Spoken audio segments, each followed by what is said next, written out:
नमस्कार विद्यार्थियों। पिछली क्लास तक हमने पढ़ा था दूसरी इकाई का लास्ट टॉपिक संसारण एवं ईंधन से। आज हम नए लेसन की शुरुआत करते हैं। जो नई इकाई है हमारी लेसन नंबर 3, इकाई नंबर 3, जिसका नाम है रासायनिक बल गति। NCERT syllabus 12th class chemistry, तीसरा लेसन है रासायनिक बल गति की। किसे कहते हैं सबसे पहला, और इसके अंतर्गत हम किन का अध्ययन करेंगे। तो सबसे पहले आती है रासायनिक बल गति की, केमिकल काइनेटिक किसे कहते हैं। तो रसायन विज्ञान की वह शाखा जिसके अंतर्गत किसी अभिक्रिया के वेग, किसी अभिक्रिया की क्रियाविधि या इनको प्रभावित करने वाले कारकों का अध्ययन किया जाता है, उसे रासायनिक बल गतिकी कहते हैं। तो बल गतिकी के अंतर्गत क्या होता है, अभिक्रिया के वेग की पहचान होती है, क्रियाविधि की पहचान होती है, और उसको कौन कौन से कारक प्रभावित करते हैं उनका अध्ययन किया जाता है। तो आप इस प्रकार से इसको परिभाषित कर सकते हो कि रसायन विज्ञान की वह शाखा, रसायन विज्ञान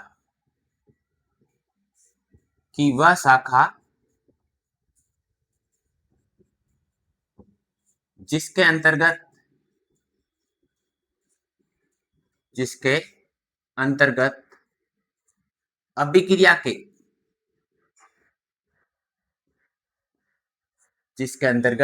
अभिक्रिया के वेग, क्रियाविधि व इन्हें प्रभावित करने वाले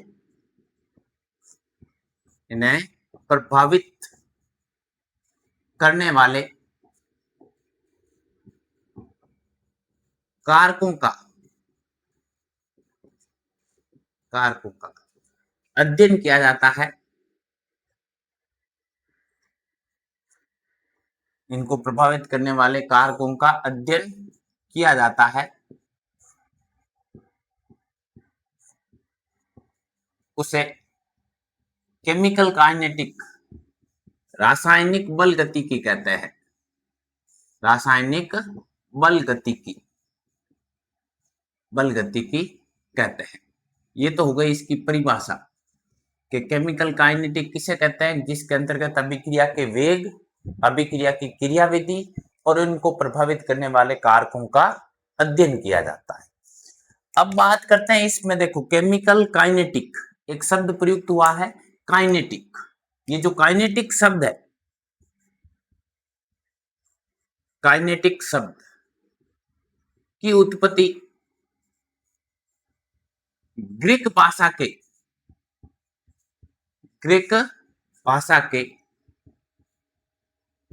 काइनेसिस शब्द से हुई है। काइनेसिस, जिसका अर्थ है गति, जिसका अर्थ किससे है, गति से है। तो अगर एक नंबर का प्रश्न ये पूछ ले, आधे नंबर का ये प्रश्न पूछ ले, काइनेटिक शब्द की उत्पत्ति कौन सी भाषा से हुई है, ग्रीक भाषा के कौन से शब्द से हुई है, काइनेसिस शब्द से हुई है, जिसका मतलब अर्थ क्या है, गति। और गति के आधार पर अभिक्रिया है वो 3 प्रकार की होती है। जो गति है, इस गति के आधार पर अगली बात कर ले हम, गति के आधार पर रासायनिक अभिक्रिया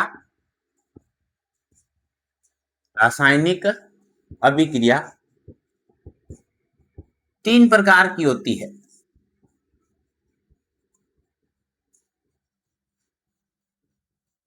जो गति है, इस गति के आधार पर रासायनिक अभिक्रिया है वो कितने प्रकार की होती है, 3 प्रकार की होती है। वो 3 प्रकार कौन कौन से हैं, तो सबसे पहला प्रकार है नंबर 1, तात्कालिक अभिक्रिया। तात्कालिक, जिसको आप दूसरे शब्दों में पढ़ सकते हो आयनिक अभिक्रिया।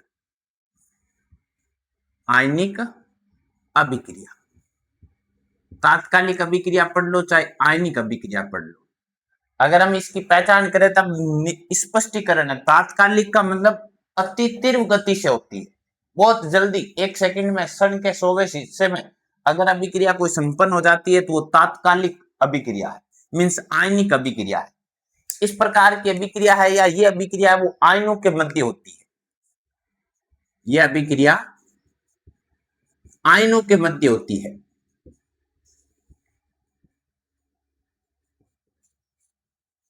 जहां पर भी आयन होता है यह अभिक्रिया आयनों के मध्य होती है।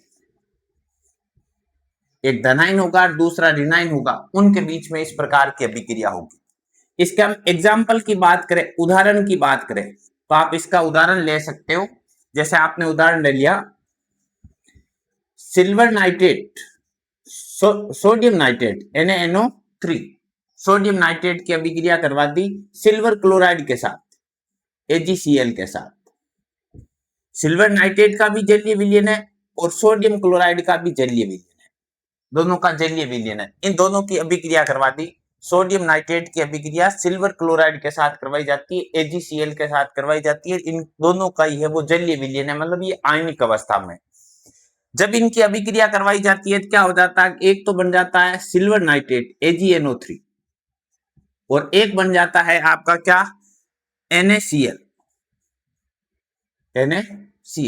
इस प्रकार की अभिक्रिया हो जाती है।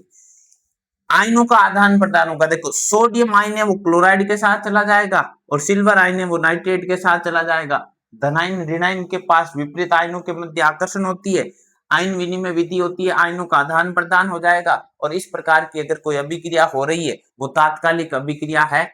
आयनिक अभिक्रियाएं जितनी भी होती है वो सारी अभिक्रियाएं तात्कालिक अभिक्रियाएं होती है। अगर बात करें हम नंबर 2 पर, तो नंबर 2 पर है मंद अभिक्रिया। मंद या फिर आप कह सकते हो आणविक अभिक्रिया। आणविक अभिक्रिया देखो तात्कालिक अभिक्रिया मतलब अत्यधिक तीव्र गति से होती है। मंद अभिक्रिया नाम से स्पष्ट है धीमी गति से होगी। दूसरे शब्दों में इसको पढ़ सकते हो आणविक, वो थी आयनिक तो आयनों के मध्य हुई, यह है आणविक तो किसके मध्य होगी, अणुओं के मध्य होगी। यह अभिक्रिया अणुओं के मध्य होती है, अणुओं के मध्य होती है। अगर हम इसका एग्जाम्पल देखें तो आप ये कह सकते हो कार्बोक्सिलिक अम्ल एक अणु है, उसकी अभिक्रिया अल्कोहल के साथ करवाते हो तो एस्टर का निर्माण होता है। ये एक प्रकार की मंद अभिक्रिया है, धीमी अभिक्रिया। जैसे आपने ले लिया एसिटिक एसिड, कार्बोक्सिलिक अम्ल, इसकी अभिक्रिया करवा दी एथेनॉल के साथ अम्लीय माध्यम में। जब अभिक्रिया करवाई तो ये इसके साथ अभिक्रिया करके एक तो बना लेगा CH3COOC2H5 एस्टर और एक बन जाएगा जल का अणु H2O। एस्टर का निर्माण होगा, एस्टीकरण अभिक्रिया होगी और ये अम्लीय माध्यम में होती है, अम्ल की उपस्थिति में होती है। ऐसी अभिक्रियाएं हैं वो मंद गति से होती है, धीमी गति से होती है। अणु एसिटिक एसिड भी अणु है, अल्कोहल भी अणु है, तो दो अणुओं के मध्य अभिक्रियाएं होती है वो आणविक अभिक्रिया है। बात करें नंबर 3 पर, वो है अति मंद अभिक्रिया। अति मंद अभिक्रिया, इसकी बात करें तो यह अभिक्रिया अणुओं के मध्य होती है बट उत्प्रेरक की अनुपस्थिति में होती है। तो आप इसको इस प्रकार से समझ सकते हो, यह अभिक्रिया उत्प्रेरक की अनुपस्थिति में होती है।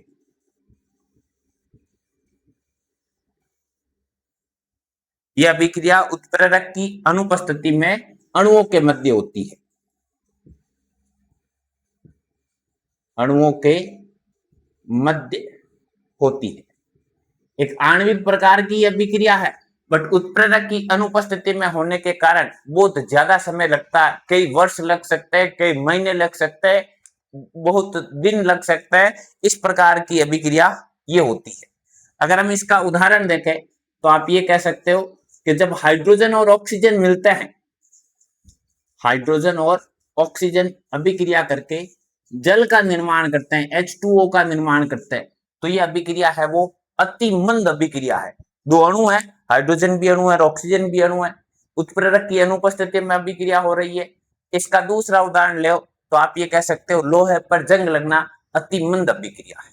एक बार दोबारा देखो इसको, फिर हम आगे की बात करते हैं। देखो सबसे महत्वपूर्ण बात है, रासायनिक बल गतिकी किसे कहते हैं। सीधा सा प्रश्न आता है, रासायनिक बल गतिकी किसे कहेंगे। अब रसायन विज्ञान की वह शाखा जिसके अंतर्गत अभिक्रिया के वेग, अभिक्रिया की क्रियाविधि व इनको इनको मतलब वेग को और क्रियाविधि को प्रभावित करने वाले कारक फैक्टर कौन कौन से, उनका अध्ययन आप रसायन की जिस शाखा के अंतर्गत करोगे उसे रासायनिक बल गतिकी कहोगे। दूसरे शब्दों में केमिकल काइनेटिक, ये जो काइनेटिक शब्द है, इस शब्द की उत्पत्ति ग्रीक भाषा के काइनेसिस शब्द से हुई है।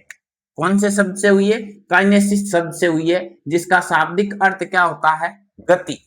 और इस गति के आधार पर, इस मूवमेंट के आधार पर जो अभिक्रिया है, तीव्रता के आधार पर, जैसे हम किसी अभिक्रिया का होना और नहीं होना वो तो निर्भर करता है गिब्स मुक्त ऊष्मा पर। किस पर निर्भर करता है? गिब्स मुक्त ऊष्मा पर। डेल्टा जी पर निर्भर करता है, जी नोड पर। अगर उसका मान ऋणात्मक है तो अभिक्रिया होगी, अन्यथा अभिक्रिया नहीं होगी। बट अभिक्रिया किस वेग से होगी, किस गति से होगी, उस गति का अध्ययन हम जिस शाखा के अंतर्गत करेंगे वो है रासायनिक बल गतिकी।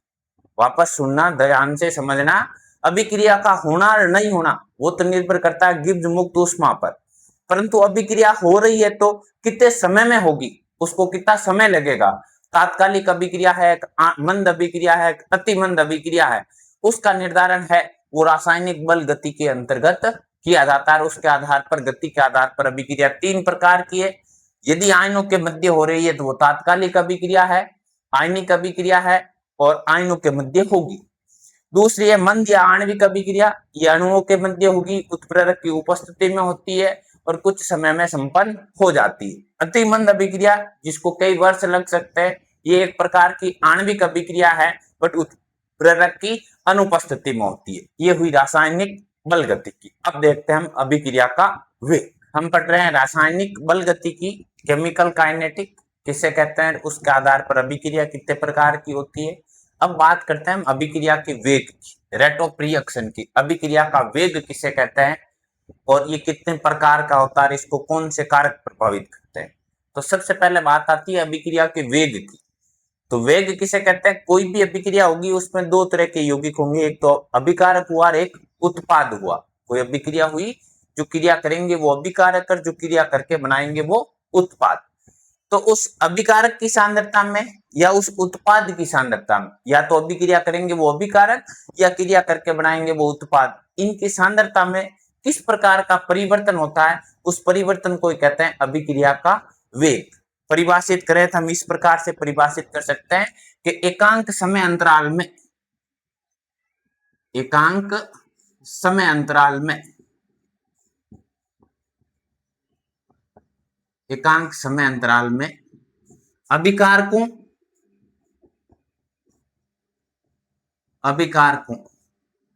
एवं उत्पादों की सांद्रता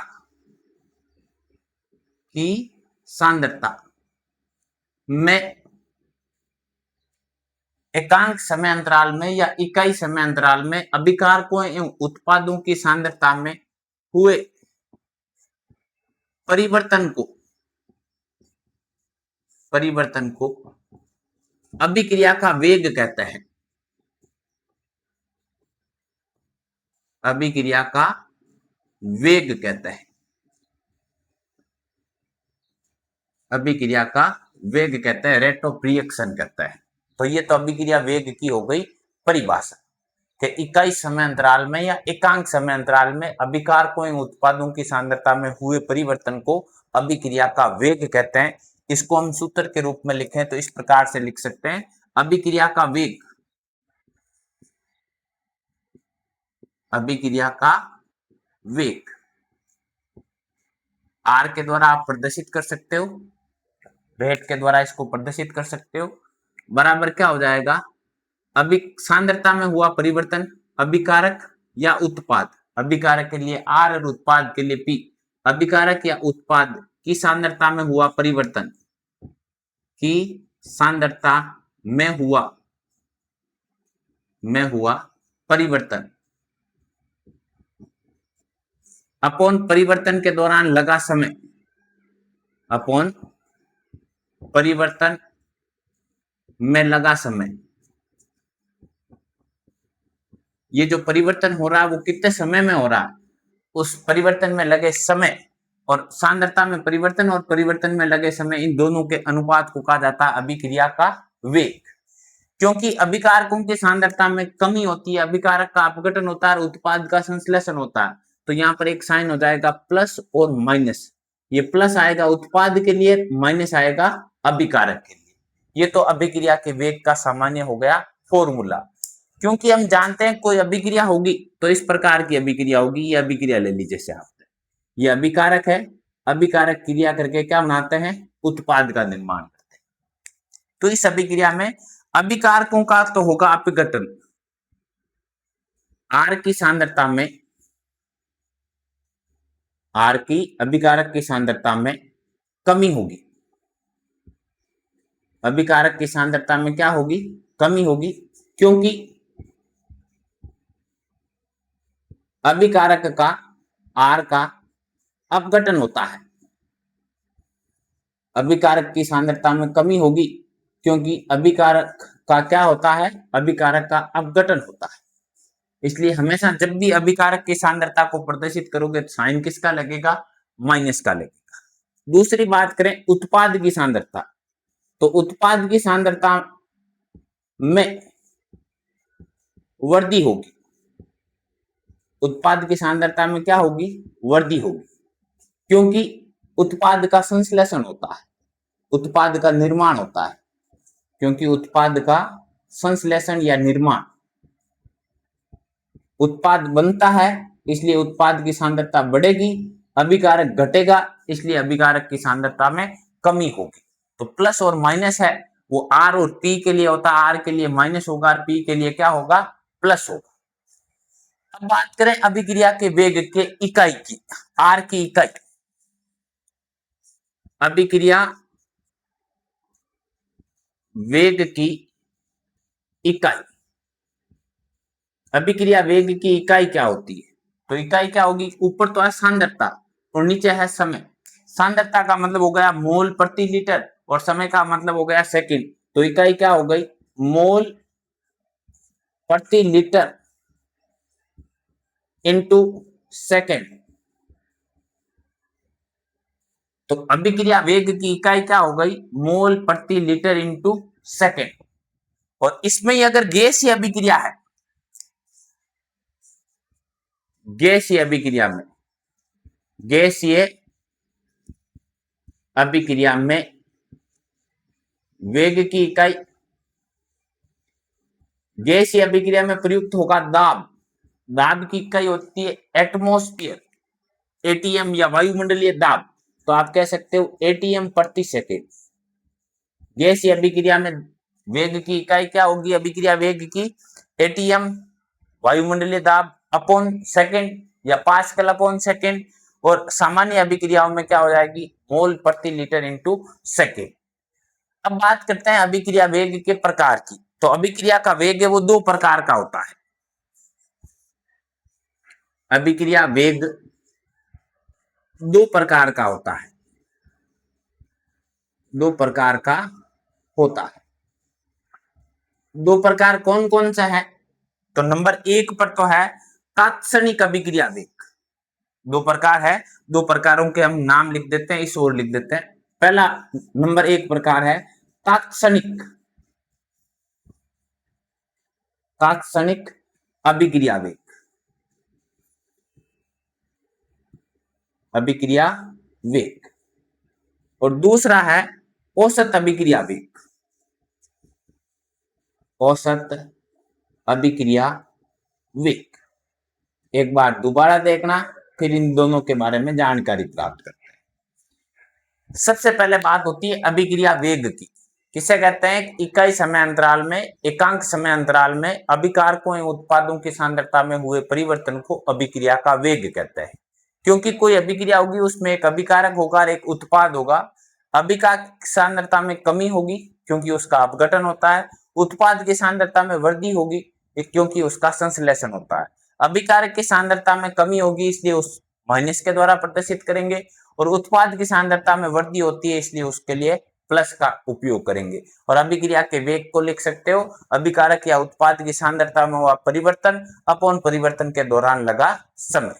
अगली बात करें इसके इकाई की, तो अभिक्रिया वेग की इकाई होती है मोल प्रति लीटर इंटू सेकेंड।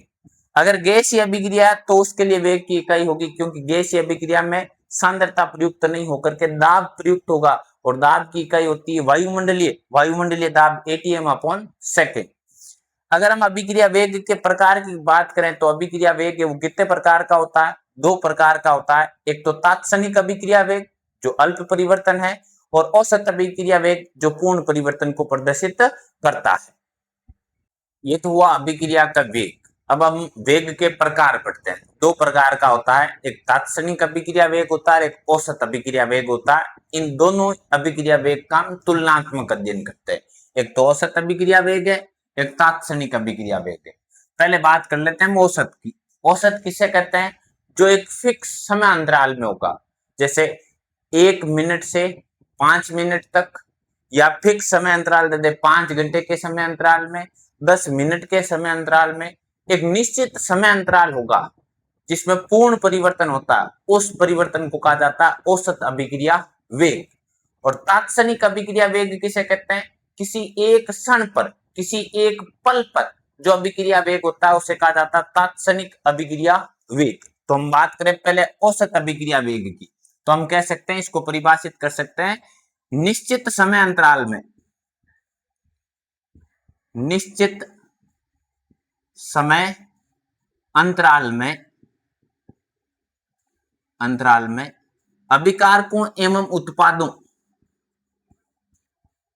की सांद्रता में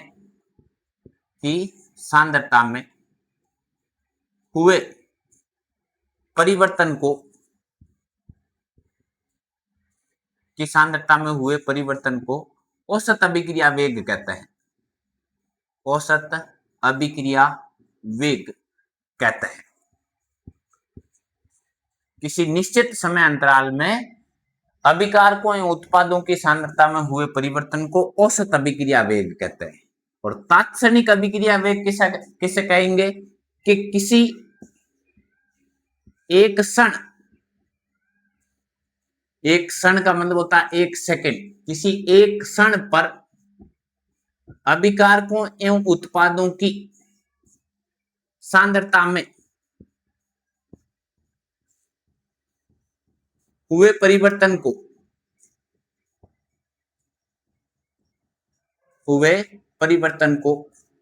तात्क्षणिक अभिक्रिया वेग कहते हैं।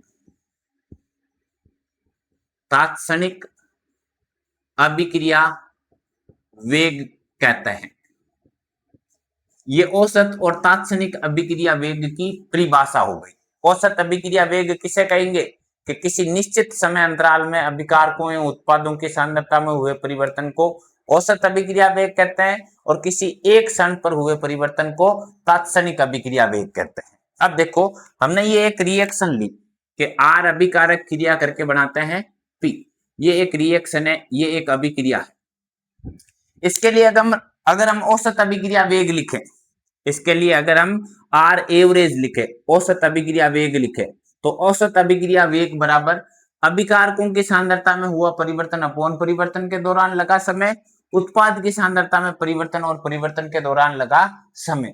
अभिकारकों का अपघटन होता है, अभी हमने देखा, तो उसके लिए किसका उपयोग होगा? माइनस का। उत्पाद का संश्लेषण होता है, इसलिए उसका लिए किसका प्रयोग होगा? प्लस का। तो आपने आर एवरेज अभिकारक के लिए लिखा, तो ये हो जाएगा माइनस का R2 माइनस R1 अंतिम माइनस प्रारंभिक अपॉन T2 माइनस T1 समय अंतराल। इस समय अंतराल में जो परिवर्तन होगा उसे कहेंगे औसत अभिक्रिया वेग। क्योंकि एक निश्चित समय अंतराल में हो रहा, तो इसको आप ऐसे भी कह सकते हो, माइनस का डेल्टा आर बड़े कोष्टक में बंद करके जब भी लिखा जाता है, इसका मतलब उसकी सांद्रता अपॉन डेल्टा टी समय अंतराल। ये हो गया अभिकारक के लिए औसत अभिक्रिया वेग। अगर इस अभिक्रिया में उत्पाद के लिए लिखें आर एवरेज औसत अभिक्रिया वेग उत्पाद के लिए, तो उत्पाद के लिए माइनस का उपयोग नहीं करेंगे, प्लस लिखने की आवश्यकता नहीं है। क्या बन जाएगा? P2 minus P1 upon T2 minus T1। अगर इसको हम परिवर्तन है और ये पूर्ण परिवर्तन है, तो यहाँ पर कर सकते हो डेल्टा P उत्पाद की सांद्रता में हुआ परिवर्तन अपॉन उस परिवर्तन के दौरान लगा समय डेल्टा T। ये अभिकारक के लिए, उत्पाद के लिए, इस अभिक्रिया के लिए हो गया औसत अभिक्रिया वेग। इसी प्रकार हम अगर इस अभिक्रिया के लिए लिखे तात्क्षणिक अभिक्रिया वेग, ये रिएक्शन है जिसमें R अभिकारक क्रिया करके बनाते हैं P, इसके लिए तात्क्षणिक अभिक्रिया वेग लिखे, जिसको आप R इंटेंशन के द्वारा प्रदर्शित कर सकते हो, बराबर अभिकारक की सांद्रता में हुआ अल्प परिवर्तन, उस अल्प परिवर्तन को आप अभिकारक के लिए माइनस होगा, अल्प परिवर्तन होगा, उसकी जगह आप लिख सकते हो dr अपॉन dt। क्या लिख सकते हो? dr upon dt। और उत्पाद के लिए लिखोगे तात्क्षणिक अभिक्रिया वेग उत्पाद के लिए, तो आप लिख सकते हो dp अपॉन dt। डेल्टा का मतलब है पूर्ण परिवर्तन और d का मतलब है अल्प परिवर्तन, डेल्टा t। ये हो जाएगा तात्क्षणिक अभिक्रिया वेग अभिकारक और उत्पाद के लिए। बड़ी बात यह है कि अभिकारक के लिए माइनस का उपयोग होगा, उत्पाद के लिए प्लस का होगा। अगर औसत अभिक्रिया वेग है डेल्टा का उपयोग करोगे, तात्क्षणिक अभिक्रिया वेग है तो डी का उपयोग करोगे। डी का मतलब अल्प परिवर्तन और डेल्टा का मतलब पूर्ण परिवर्तन। अगर हम इन दोनों के लिए लिखे अभिकार सांद्रता एवं समय के मध्य आरेख, सांद्रता एवं समय के मध्य आरेख, सांद्रता और समय के मध्य क्या खींचते हैं? आरेख खींचते हैं। तो ये देखो, ये ले लिया आपने, यहां पर ये औसत अभिक्रिया वेग के लिए ले लेते हैं, अभिकारक और उत्पाद के लिए अलग अलग ले लेंगे, और ये तात्क्षणिक अभिक्रिया वेग के लिए ले लेंगे।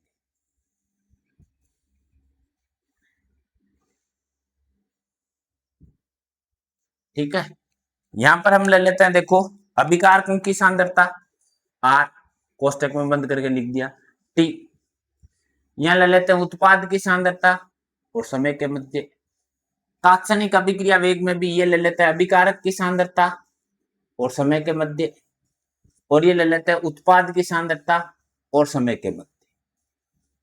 अब देखो, पहले औसत अभिक्रिया वेग की बात करते हैं। औसत अभिक्रिया वेग जो एक निश्चित समय अंतराल में होगा, अभिकारक की सांद्रता और उत्पाद के मध्य खींचोगे, क्योंकि अभिकारक का क्या होता है? अपघटन। जैसे जैसे समय आगे बढ़ेगा अभिकारक की सांद्रता में क्या होगी? कमी। तो इसके लिए आरेख इस प्रकार का प्राप्त होगा। उत्पाद की सांद्रता में जैसे जैसे अभिक्रिया आगे बढ़ेगी तो उत्पाद की सांद्रता में क्या होगी? वृद्धि। तो ये आरेख इस प्रकार का प्राप्त होगा। यही यहां पर होगा, अभिकारक की सांद्रता में क्या होगी? कमी, और उत्पाद की सांद्रता में क्या होगी? वृद्धि। अब हमें इन दोनों में अंतर देखना, औसत में क्या होता है, तात्क्षणिक में क्या होता है। तो औसत में क्या होगा? निश्चित समय अंतराल। निश्चित समय अंतराल में ये देखो, ये आपने ले लिया T1 समय और ये आपने ले लिया T2 समय। T1 समय जब पर जो सांद्रता है उस सांद्रता को पढ़ लोगे R1, और T2 समय पर जो सांद्रता है उस सांद्रता को पढ़ लोगे R2, और इसके लिए R एवरेज लिखोगे, औसत अभिक्रिया वेग लिखोगे, तो वो माइनस का R2 माइनस R1, या मैं लिख दूं सीधा ही delta R upon delta T, delta R upon delta T। ऐसे ही उत्पाद के लिए लिखेंगे तो ये तो हो गया आपका T1 और ये हो गया आपका T2। T1 समय पर जो सांद्रता है वो है P1, और T2 समय पर जो सांद्रता है वो है P2।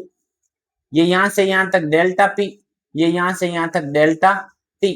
औसत अभिक्रिया वेग लिखोगे R एवरेज, तो क्या हो जाएगा? Delta P upon delta T। Okay. उत्पाद के लिए तात्क्षणिक अभिक्रिया वेग के लिए लिखोगे, अभिकारक के लिए तात्क्षणिक का मतलब किसी एक क्षण पर, मान लिया वो क्षण है ये, इस क्षण पर क्या होगा? इस क्षण पर आपको यहाँ पर एक स्पर्श रेखा खींचनी होगी। इस पर क्या खींचनी होगी? स्पर्श रेखा खींचनी होगी, और इस स्पर्श रेखा का लोगे अल्पांश। ये यहां से यहां तक है वो तो है dt, और ये यहां से यहां तक है वो है dr। तो इसके लिए तात्क्षणिक अभिक्रिया वेग लिखोगे, तो इसके लिए तात्क्षणिक अभिक्रिया वेग होगा माइनस का D R upon D T. ऐसे ही उत्पाद के लिए किसी क्षण पर निकालोगे, मान लिया ये सेकंड है, यहाँ पर एक स्पर्श रेखा खींचोगे, फिर इसका लोगे अल्पांश, ये यहां से लेकर के यहां तक, ये तो है dt, और ये यहां से यहां तक dp। इसके लिए तात्क्षणिक अभिक्रिया वेग लिखोगे तो तात्क्षणिक अभिक्रिया वेग बराबर dp अपॉन dt। ये हुआ औसत अभिक्रिया वेग और तात्क्षणिक अभिक्रिया वेग, दोनों के मध्य आरेख भी हो गया।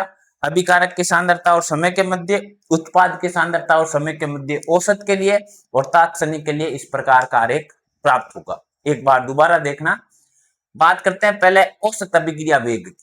तो निश्चित समय अंतराल में अभिकारक के उत्पाद की सांद्रता में हुए परिवर्तन को औसत अभिक्रिया वेग कहते हैं, और औसत अभिक्रिया वेग में जो पूर्ण परिवर्तन होगा, इसलिए उस परिवर्तन को डेल्टा के द्वारा प्रदर्शित करेंगे। अगर सांद्रता और समय के मध्य आरेख खींचोगे तो अभिकारक के लिए ऐसा आएगा, उत्पाद के लिए इस प्रकार का आएगा। दो अलग अलग के लिए t1 समय पर सांद्रता r1, t2 समय पर सांद्रता है r2, यहां से यहां तक dr और यहां से यहां तक dt, कमी होती है इसलिए माइनस, यहाँ वृद्धि होती है इसलिए प्लस। ऐसे ही तात्क्षणिक अभिक्रिया वेग, तो किसी एक क्षण पर अभिकारक के उत्पाद की सांद्रता में हुआ परिवर्तन, इस परिवर्तन को d के द्वारा अल्प परिवर्तन होता है इसलिए dr अपॉन dt या फिर dp अपॉन dt, और इस प्रकार का बनेगा समय और सांद्रता के मध्य। तो हो गया अभिक्रिया का वेग, औसत अभिक्रिया वेग और तात्क्षणिक अभिक्रिया वेग। अब हम बात करते हैं अभिक्रिया की रस समीकरण विधि। अभिक्रिया की रस समीकरण मिति, अभिक्रिया की स्टोइकियोमेट्री। ये क्या कहती है? ये कहती है किसी भी अभिक्रिया में अभिक्रिया का वेग अभिकारकों की सांद्रता में हुई कमी और उत्पाद की सांद्रता में हुई वृद्धि के तुल्य होता है। रस समीकरण मिति कहती है, इसके अनुसार, मैं लिख दूं तो ये कह सकता हूं, इसके अनुसार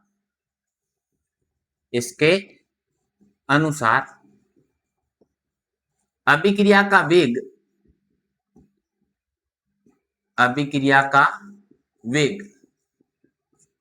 अभिकारकों की सांद्रता में कमी,